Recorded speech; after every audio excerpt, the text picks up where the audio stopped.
చూస్తున్నాం అమెరికా అధ్యక్షుడు Donald Trump హత్యకి కుట్ర జరుగుతోంది. ఎస్ మీరు వింటుంది నిజమే. ఇరానే ఏకంగా ఈ కుట్రకు తెరలేపినట్టు తెలుస్తోంది. అమెరికా అధ్యక్షుడు డొనాల్డ్ ట్రంప్ ని హతమారిస్తే ఇజ్రాయెల్ ని ఓడించడం చాలా తేలికపాటు అవుతోంది. తమకి ప్రధాన శత్రువైనటువంటి ఈ యొక్క వ్యక్తిని హతమారిస్తే ఇక తమని ఢీకొనే వారే లేరనేటువంటి ఒక ఆలోచనతో ఇరాన్ ఉన్నట్టుగా ఏకంగా ఇజ్రాయెల్ అధ్యక్షుడు నెతన్యాహు ఈ ప్రకటన చేశారు. నెతన్యాహు సుమారుగా 2 సార్లు డొనాల్డ్ ట్రంప్ పైన ఈ హత్య కుట్ర జరిగిందనేటువంటి ఒక మాటను మాట్లాడుకొచ్చారు. సో గతంలో కూడా ఈ హత్య కుట్ర జరిగింది. ఈ కుట్రకు సంబంధించి పెద్ద ఎత్తున మేమంతా సిద్ధంగా ఉన్నాం. నేను అమెరికా అధ్యక్షుడు డొనాల్డ్ ట్రంప్ పైన కుట్ర జరగనివ్వకుండా ఈ పిచ్చి మూకల దగ్గర ముష్కర్ల దగ్గర అంటే ఇరాన్ ఉద్దేశించి ఆయన మాట్లాడుకొచ్చారు. సో ఈ ముష్కర్ల దగ్గర అటు న్యూక్లియర్ వెపన్ ఉన్నా కూడా వారు ఏ దేశాన్ని కూడా వదిలిపెట్టరు. ప్రపంచ శాంతికి వారు ఎప్పుడు ప్రయత్నించారు. ప్రపంచ దేశాలను కూడా నెలకొల్పాలని ఒక ఆలోచనతో వారంతా ఉన్నారనేటువంటి మాట నెతన్యాహు మాట్లాడుకొచ్చారు. ఫాక్స్ న్యూస్ అనేటువంటి ఒక ఇంటర్నేషనల్ మీడియా ఛానల్కి ఇచ్చిన ఇంటర్వ్యూలో భాగంగా ఆయన వ్యాఖ్యలు చేశారు. So Trump is the number 1 enemy to Iran అంటున్నారు ఆయన. సో ట్రంప్ అనే వ్యక్తి నెంబర్ 1 ఎనిమీ అంటున్నారు. So they also try to kill me, వారు నన్ను కూడా చంపడం కోసం ప్రయత్నం చేశారు. I'm his junior partner. ఎందుకో తెలుసా? ట్రంప్కి నేను జూనియర్ పార్ట్నర్ కాబట్టి. They understand that president Trump is a great threat to Iran's plan to weaponise nuclear weapons and use them. Iran చేసేటువంటి ఆ కుట్రలకి కుయుక్తులకి న్యూక్లియర్ వార్ని తెరలేపాలనేటువంటి ఒక ఆలోచనకి డొనాల్డ్ ట్రంప్ అడ్డుగా ఉన్నారు కాబట్టి ఆయన్ని చంపాలని చూశారు. ఆయనతో పాటుగా నన్ను కూడా హతమార్చాలని ప్రయత్నం చేశారు. సో కాబట్టి నేను అడ్డుకున్నాను. నేను ఇప్పుడు ఇజ్రాయెల్ దాడిలో ఇరాన్ని అడ్డుకుంటున్నారని చెప్తున్నారని ఒకసారి బిఫోర్ ఐ కంటిన్యూ డైరెక్ట్గా నెతన్యాహు ఫాక్స్ న్యూస్తో ఏం మాట్లాడారో మీరు కూడా వినండి. Billions and billions through their intel, yes, they want to kill him. Look, he's enemy number 1. He's a decisive leader. He never took the path that others took to try to bargain with him in a way that is weak, giving them basically a pathway to enrich uranium, which means a pathway to the bomb, padding it with billions and billions of dollars. He took up this fake agreement and basically tore it up. He killed Qasem Soleimani. He made it very clear, including now, you cannot have a nuclear weapon, which means you cannot enrich. He's been very forceful. So for them, he's enemy number 1. Through their intel, yes, they want to kill him. Look, he's enemy number 1. He's a decisive leader. He never took the path that others took to try to bargain with him in a way that is weak, giving them basically a pathway to enrich uranium, which means a pathway to the bomb, padding it with billions and billions of dollars. He took up this fake agreement and basically tore it up. He killed Qasem Soleimani. He made it very clear, including now, you cannot have a nuclear weapon, which means you cannot enrich. He's been very forceful. So for them, he is enemy number 1.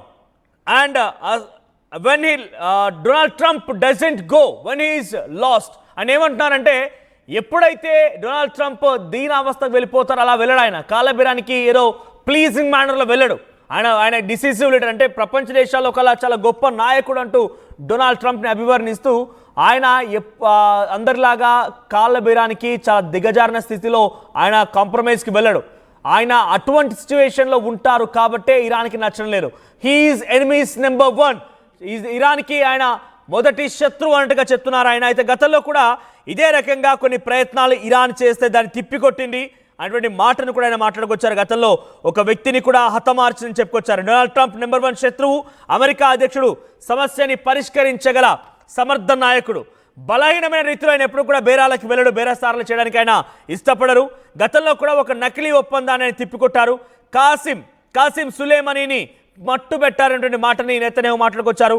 Iran దగ్గర అణ్వాయుధం ఉండకూడదు, అంటే వారు యురేనియంను శుద్ధి చేయకూడదు, అందుకోసం Trump కట్టమి నిర్ణయాలు తీసుకుంటున్నారు. దీంతో ఇరాన్కు అమెరికా అధ్యక్షుడు ప్రధాన శత్రువుగా మారారు.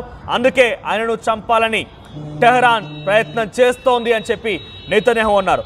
ఇక ఇరాన్ ప్రపంచ దేశాలన్నింటికీ పెనుముప్పుగా మారుతోందని ఇజ్రాయెల్ ప్రధాని దుయ్యబట్టారు. ఏకంగా అందుకే మేము ఇరాన్ని అడ్డుకుంటున్నాం, ఇరాన్ని హతమారుస్తున్నాం, ఇరాన్ పైన అలుపెరగని పోరాటం చేస్తున్నామని చెప్పి ఇజ్రాయెల్ అధ్యక్షుడు నెతన్యాహు మాట్లాడుకొచ్చారు. అయితే ఇజ్రాయెల్ జరుపుతున్నటువంటి భీకర దాడులు ఇప్పటివరకు ఇరాన్ చాలా భారీగా నష్టపోయింది. చాలా మంది అధికారులు మరణించారు, ఆర్మీ చీఫ్ మరణించారు, ఎయిర్ ఫోర్స్ చీఫ్ మరణించారు.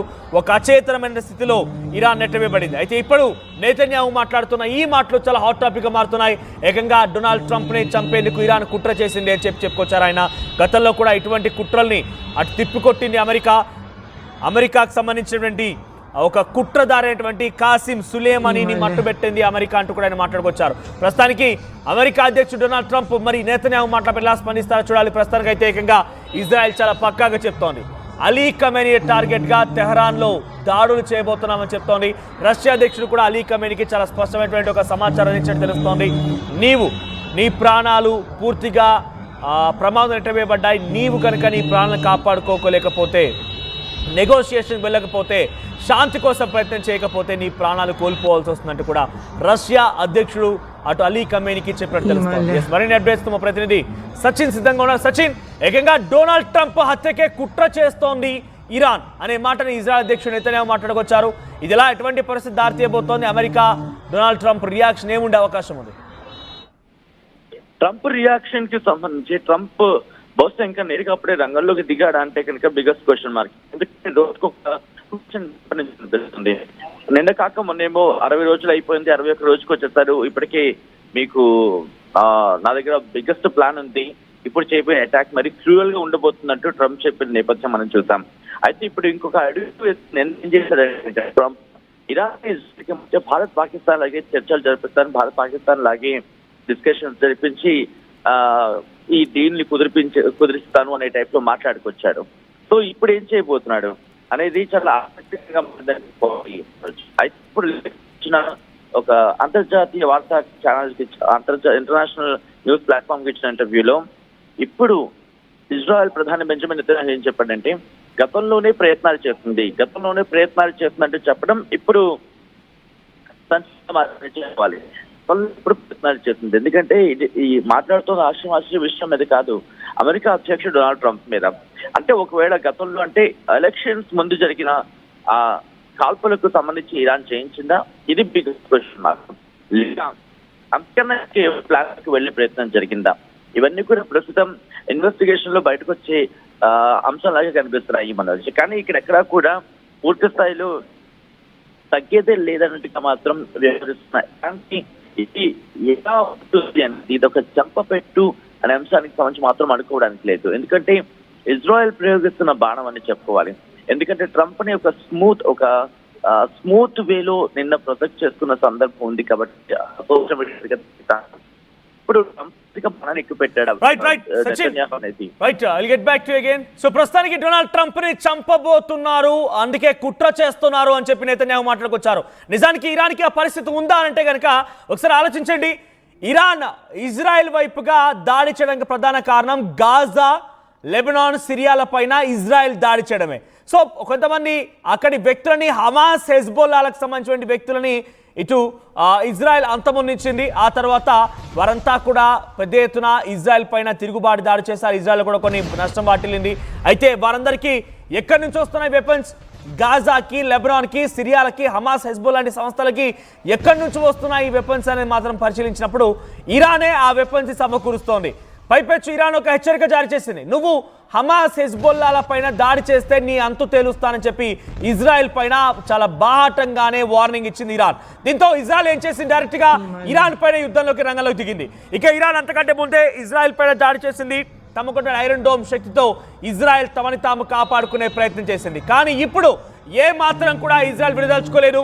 9 అణుబాంబులు ఉన్నాయి, అన్ని కూడా ఇజ్రాయెల్ పైన ఎక్కుపెట్టామనేటువంటి మాటని ఇరాన్ మాట్లాడుతోంది. అయితే మొదటి నుంచి ఇటు ఇజ్రాయెల్కి అమెరికా సపోర్ట్ ఉంది. గాజా, లెబనాన్, సిరియా, హమాస్, హెజ్బోల్లాలకి ఇరాన్ మద్దతుగా నిలబడుతోంది. ఇజ్రాయెల్కి వార్ ఎక్విప్మెంట్ విషయంలో అమెరికా పెద్ద ఎత్తున నిలబడుతున్న విషయం ప్రపంచ దేశాలన్నిటికీ తెలుసు.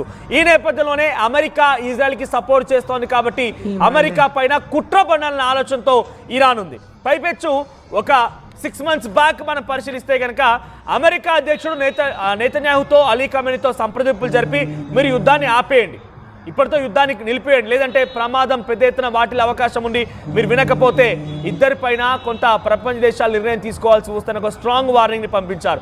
నెతన్యాహు విన్నారు, నేను చర్చలకు సిద్ధంగా ఉన్నాను, నేను చర్చలకు వస్తానని చెప్పారు. కానీ అలీ ఖమేనీ మాత్రం మీరు మాట్లాడిన మాటలు మాకు వార్నింగ్ లా వినిపిస్తున్నాయి, మీరు వార్నింగ్ ఇవ్వకూడదు, మీరు రిక్వెస్ట్ చేయాలి, మేము చర్చలకు సిద్ధంగా ఉన్నామని చెప్పి ఆయన చెప్పుకొచ్చారు. కానీ వార్నింగ్ అనే మాటని అలీ ఖమేనీ మాట్లాడడంతో ట్రంప్ కూడా ఒక అడుగు వెనక్కి వేశారు. మాకెవరికి వార్నింగ్ ఇవ్వాల్సిన అవసరం లేదు, మీ సంగతి మీరు తేల్చుకోండి అన్నట్టుగా వదిలేశారు. ఆ తర్వాత ఇప్పుడు ఆపరేషన్ ట్రూ ప్రామిస్ 3 పేరిట అటు ఇజ్రాయెల్ పైన భీకరమైనటువంటి దాడులు చేయాలి, న్యూక్లియర్ వెపన్స్ ని ప్రయోగించాలని ఒక ఆలోచనతో ఇరాన్ ఉన్నట్టుగా తమ ఇంటెలిజెన్స్ సంస్థ ముసాద్ నుంచి ఇజ్రాయెల్ ప్రభుత్వానికి సమాచారం రావడంతో వెంటనే ఇక దాడి మొదలు పెట్టేసింది.